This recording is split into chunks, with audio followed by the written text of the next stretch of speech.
Imagine a world where every moment of your day is dedicated to chasing pleasure. Think about the constant promise of instant gratification, an endless cycle of entertainment, distractions, and indulgences, all designed to feed your every craving. But here's the question: what would you pay for this life? Could the relentless pursuit of happiness actually end up trapping us instead of setting us free? Today, we're going to dive deep into how the pursuit of pleasure, as warned by Aldous Huxley, can lead to a form of modern-day slavery. We'll explore both timeless wisdom and modern psychology to uncover how our cravings for comfort, ease, and immediate satisfaction might actually be stealing our freedom, our humanity, and the very essence of who we are. By the end of this video, you'll gain a profound insight, a shift in perspective that could forever change the way you look at your life. Let's embark on this journey together to uncover the hidden dangers of pleasure and how we can take back our freedom in a world that's determined to keep us bound to fleeting desires. Aldous Huxley's iconic novel Brave New World paints a chilling picture of a society where people have traded their autonomy for the illusion of happiness. In Huxley's dystopia, citizens are pacified by soma, a drug that ensures their contentment, no matter how empty their lives have become. There are no physical chains or prison walls in Huxley's world, just the overpowering grip of pleasure, so intoxicating that no one questions it. He argued that this is the most dangerous form of control, one that keeps people trapped without them even realizing it. Now think about the world we live in today. From the constant buzz of notifications to the endless scroll on social media, aren't we, too, being handed our own version of soma? Psychologists like Mihai Csikszentmihalyi, who's famous for his research on the concept of flow, warn us that while technology can offer moments of engagement, it often traps us in addictive cycles. The algorithms that power our favorite apps are designed to deliver tailored pleasures, from videos and ads to content that keeps us hooked. Yet, in the end, they leave us feeling empty. Take a moment to reflect. How often do you reach for your phone to feel a quick hit of joy, only to find yourself scrolling for hours, left feeling more drained than fulfilled? This is the dark side of the pursuit of pleasure, what psychologists call the hedonic treadmill. This concept reveals a tough truth. No matter how much joy we experience, we quickly adapt to it, and our happiness returns to a baseline level. Whether it's a new car, a delicious meal, or a thrilling experience, the initial joy fades, and before long, we crave the next fix. In Huxley's terms, we become prisoners to our own desires, constantly chasing after satisfaction that always seems just out of reach. This isn't just a theory. Research shows a concerning link between the rise of modern comforts and a decline in mental health.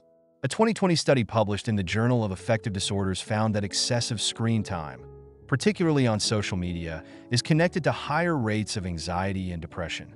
And here's the kicker: the more disconnected and unhappy we feel, the more we turn to the very devices that contribute to our misery. So, what's the real cost of this endless pursuit of pleasure? Philosopher Viktor Frankl, a Holocaust survivor and author of Man's Search for Meaning, argued that true fulfillment doesn't come from chasing happiness, but from finding purpose. Frankl believed that when people lack meaning in their lives, they're more likely to seek distractions, which only deepen their sense of emptiness. Take a moment and ask yourself, are you living a life of purpose? Or have you unknowingly let the pursuit of pleasure take the wheel and dictate your choices? This isn't just a philosophical question, it's a practical one. Every day, we make small decisions. Should we binge watch another episode or spend time with loved ones? Should we scroll aimlessly or invest in our personal growth? These seemingly insignificant moments accumulate to form the framework of our lives. Huxley once said, "Most human beings have an almost infinite capacity for taking things for granted."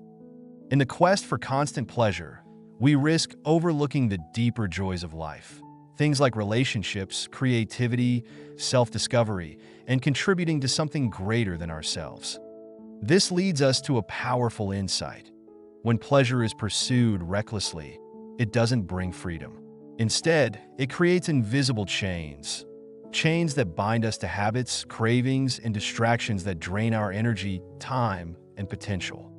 As we continue, we'll explore the hidden systems that thrive on our addiction to pleasure and how we can break free from them. But for now, take a moment to reflect. Are you living as a truly free individual, or are you simply a consumer in a world that profits from your desires? Let that question guide you as we move deeper into this journey of understanding and self-liberation. The path ahead will challenge how you see not only the world but also yourself. Now, imagine a marketplace where your attention is the currency. In this world, the most valuable commodity isn't gold or oil, it's you. Imagine for a moment that every click, every scroll, every time you engage with content, you're not just interacting, you're being bought and sold. Welcome to the attention economy, a system that thrives on your addiction to pleasure, keeping you trapped in an endless cycle of consumption. But how does this system really control us? To understand that, we need to dig into how it taps into our biology. Dr. Robert Sapolsky, a renowned neuroscientist specializing in stress and dopamine, has uncovered something fascinating. Our brains are literally wired to chase rewards. Every time we experience something pleasurable, our brain releases dopamine, a neurotransmitter that reinforces our behaviors. Whether it's the rush of getting likes on a post, the excitement of a new purchase, or the thrill of winning a game, that dopamine hit creates a feedback loop that keeps us coming back for more. Here's the kicker. It's not just the pleasure we experience that drives us, it's the anticipation of that pleasure. Often, the excitement of waiting for a reward releases more dopamine than the actual reward itself. Think about it. How many times have you eagerly awaited a text reply or obsessively refreshed your social media feeds?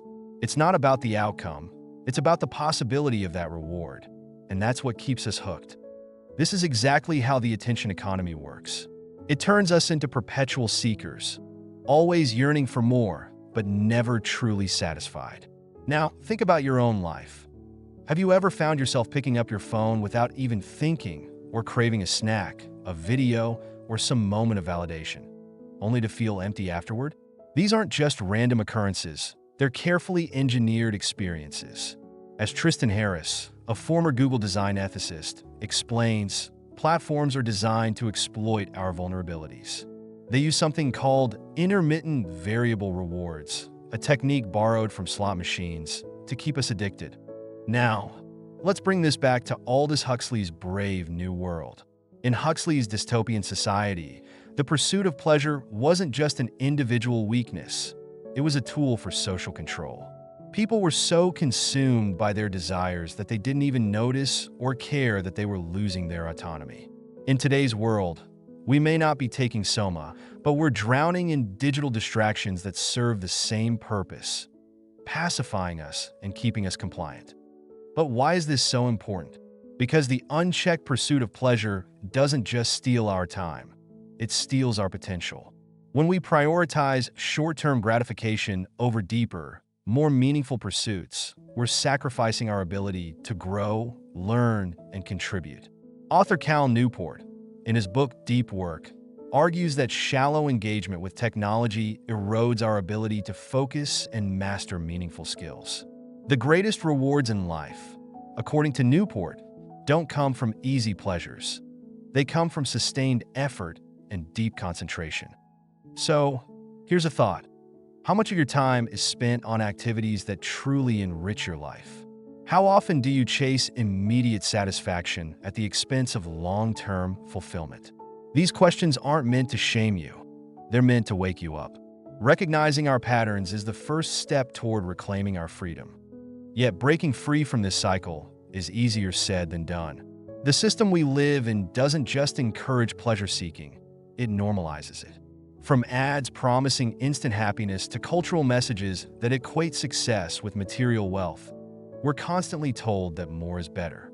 Philosopher Erich Fromm, in his book To Have or To Be, warned against this trap. He argued that our society's obsession with having over being leads to a superficial existence, where true joy is replaced by the hollow satisfaction of ownership. So, what's the alternative?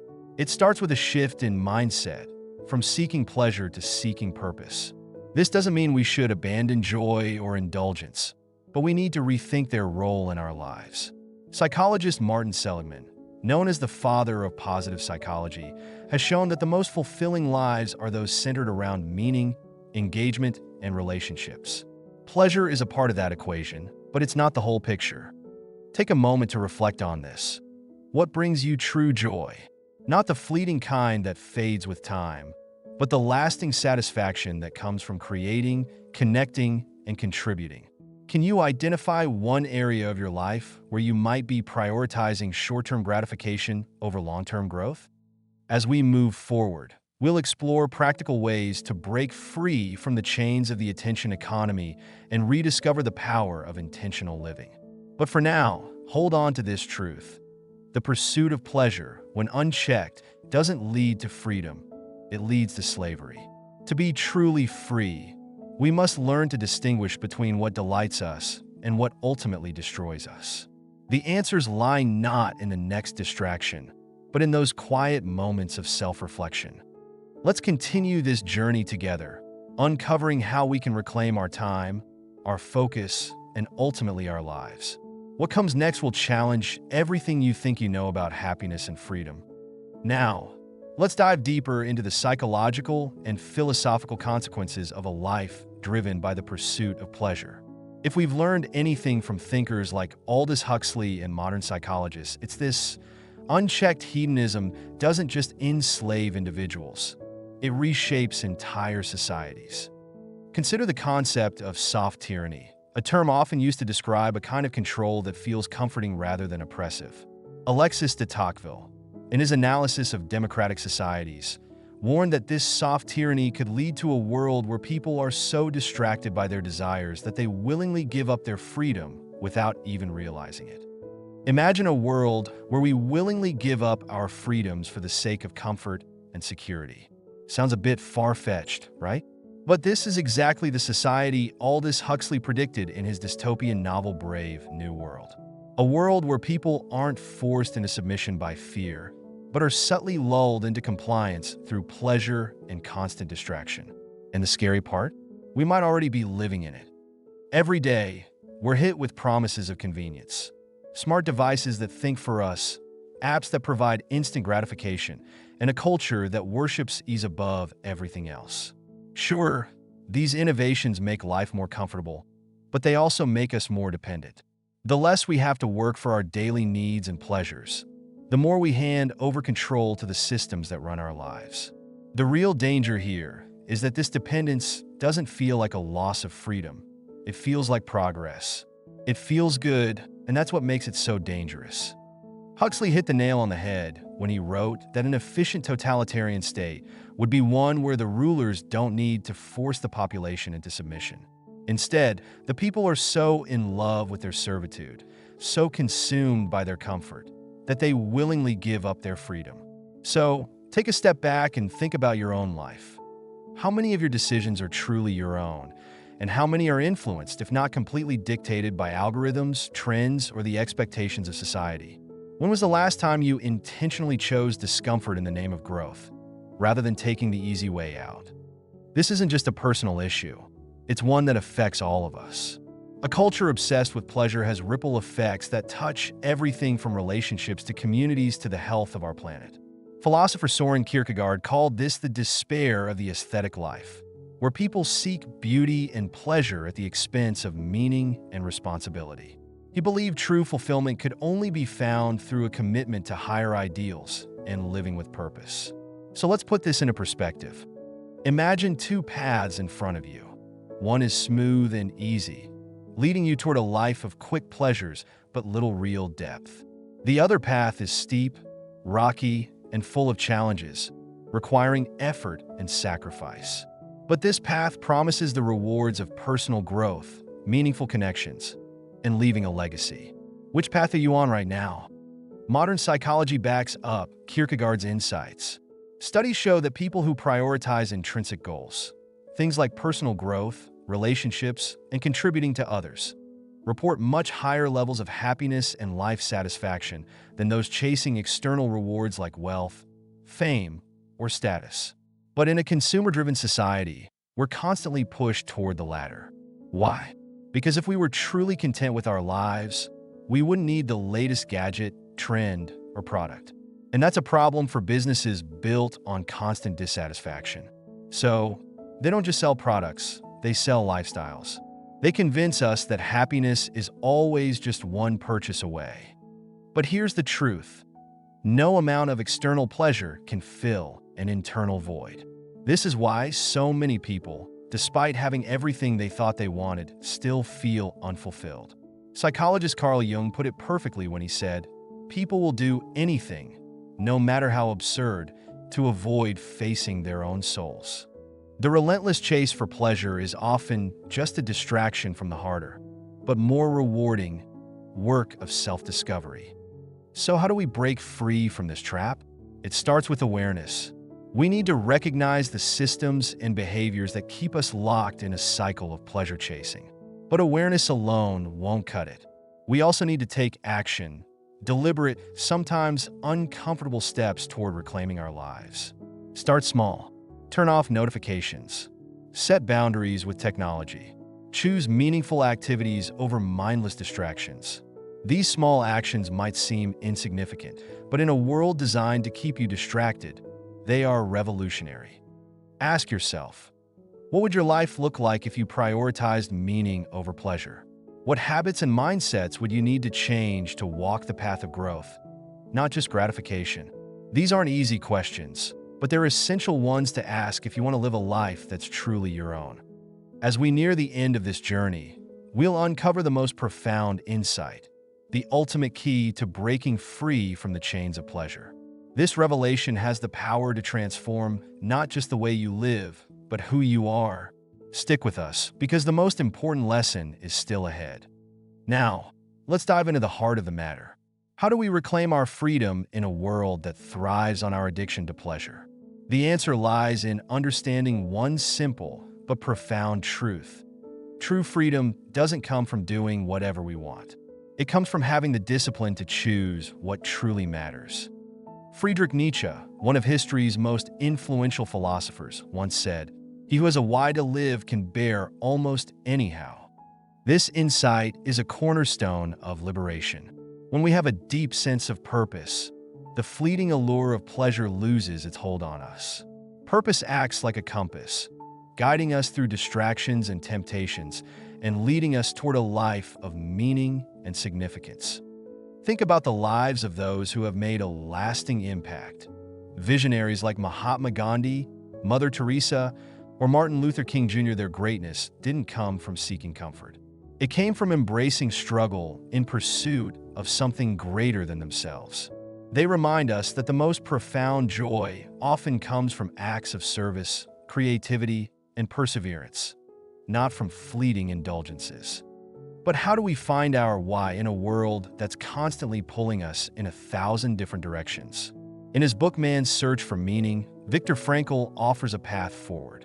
He describes 3 primary sources of meaning: creating something of value, experiencing love, and choosing to find purpose even in suffering. Let that sink in for a moment. True fulfillment comes not from chasing comfort, but from choosing a life of purpose. And once we make that choice, the distractions, the fleeting pleasures, and the endless search for gratification begin to lose their power over us. We become free. To truly live a fulfilling life, we need to go beyond our own desires and immediate comforts. It's about connection, growth, and even finding meaning in moments of suffering. Every one of these paths calls for us to look beyond just ourselves, to engage more deeply with life, and to ask the hard questions that push us towards something greater. Start with a few simple but powerful questions. What legacy do I want to leave behind? How can I use my strength to help others? When I face challenges, how can I turn them into opportunities for personal growth? These aren't questions with easy answers, but they're the ones that transform us. By seeking those answers, you take the first steps toward breaking free from the cycle of instant pleasure and stepping into a life full of purpose. Now let's dive into the key insight that ties everything together. The pursuit of pleasure, while tempting, is ultimately just a distraction from something deeper, the pursuit of meaning. Aristotle, one of the greatest philosophers, believed that true happiness comes from something called eudaimonia, a flourishing life. And this isn't a life of endless pleasure, but a life grounded in virtue, wisdom, and intentionality. It's a life that's not about indulgence, but about aligning our actions with what truly matters. But to live this kind of life, we need to develop discipline. Discipline is the ability to choose long-term fulfillment over short-term satisfaction. It's the strength to say no to what's easy and yes to what's right. As author Jocko Willink famously said, discipline equals freedom. Discipline is what allows us to take control of our impulses, live with purpose, and stop being controlled by our desires. So, how do we build discipline? It starts with small, consistent habits. Maybe it's waking up a little earlier to meditate or reflect. Maybe it's setting aside time each day to work toward a meaningful goal. It might be limiting distractions, turning off the phone, or avoiding that endless scrolling that drains your energy. At first, these may seem like small, insignificant changes, but over time, they create a ripple effect. They'll gradually reshape your life in ways you can't even imagine right now. Here's another powerful practice. Embrace discomfort. Growth rarely happens in your comfort zone. Whether it's pushing your physical limits, learning something new, or confronting a difficult truth, growth always requires some level of discomfort. The people who achieve greatness aren't the ones who take the easy path. They're the ones who embrace discomfort, knowing it's what separates them from the average person. Think about it. Every time you choose discipline over indulgence, you're building the strength to live with intention. Every time you resist the pull of distractions, you're reclaiming your freedom. These small choices may seem insignificant on the surface, but they're acts of rebellion against a world that profits from your complacency. Every moment of choice is a step toward true freedom. As we wrap up, let's circle back to Aldous Huxley's warning. He saw a world where pleasure would be used as a tool of control, where people would trade their freedom for comfort and their potential for convenience. But Huxley also believed in humanity's ability to wake up and resist. And you have that same power. You can break free. By choosing purpose over pleasure, discipline over indulgence, and meaning over distraction, you can reclaim your autonomy and live a life that's truly fulfilling. So, what will it be? Will you continue to take the easy road, driven by fleeting desires and shallow comforts? Or will you rise above, embracing the challenge of living with intention and purpose? The choice is yours. And remember, this journey isn't just about improving your own life. It's about inspiring others to do the same. Share your experiences, your struggles, and your victories. Together, we can create a world where freedom isn't just an idea, but a reality we live every day. This is your moment to awaken. The chains may be invisible, but they can be broken. The path may be steep, but it leads to greatness. Choose wisely and step boldly into the life you were meant to live.